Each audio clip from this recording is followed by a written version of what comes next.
সাবেক প্রধানমন্ত্রী এবং সরকারের স্থাপকতা করেছেন, কিন্তু এদের সংখ্যা বেশি না। বৈষম্য হয়েছে বা যে নিপীড়ন হয়েছে সেগুলিকে আমরা আইডেন্টিফাই করব। এত সর্বব্যাপী, এত ডিপলি রুটেড, এটা আইডেন্টিফাই করা একটা জাতির, পুরা জাতির ভোটাধিকারকে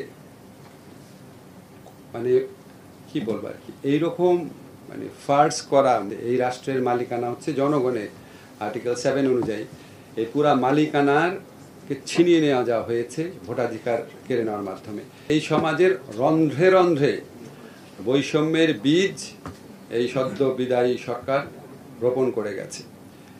এই বৈষম্য এত সর্বব্যাপী, এত ডিপলি রুটেড, এটা আইডেন্টিফাই করা কি বলবো, এটা আইডেন্টিফাই করার কিছু নয়।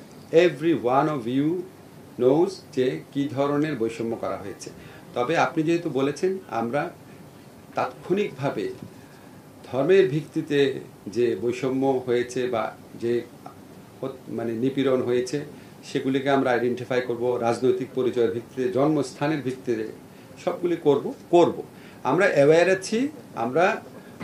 আমাদের তো খুব অল্প দিন হলো, আমরা সবই করব। আমরা জানি আপনাদের অনেক প্রত্যাশা আছে, কিন্তু আমাদের সামর্থ্যের সীমাবদ্ধতা আছে, এটাও বিবেচনা করে দেখবেন। আর আপনাদেরকে সবাইকে একটা জিনিস বলি, আমি নিজে একসময় সাংবাদিক ছিলাম। আমি জানি আপনারা কত চাপের মধ্যে সাংবাদিকতা করেছেন। এর মধ্যে অনেকে অনেক সাহসিকতার সাথে সাংবাদিকতা করেছেন, অনেকে পারেন নাই করতে, অনেকে ইচ্ছা করেই সাংবাদিকতা করেননি। সাবেক প্রধানমন্ত্রী এবং সরকারের স্থাপকতা করেছেন, কিন্তু এদের সংখ্যা বেশি না। আমি জানি আপনাদের মেজরিটির মধ্যেই সৎ, সাহসী, নিরপেক্ষ সাংবাদিকতা করা মানসিকতা আছে। এখন তো মুক্ত সময়। আমরাও যদি কোনো ভুল করি, আপনারা উইথ গুড ইন্টেনশন আপনারা আপনাদের সর্বোচ্চ মেধা এবং আন্তরিকতা প্রয়োগ করে আমাদের জন্য একটা ওয়াচডগের ভূমিকা পালন করবেন। আমরাও ভুল করতে পারি, পদে পদে ধরিয়ে দেবেন, বাট বস্তুনিষ্ঠভাবে।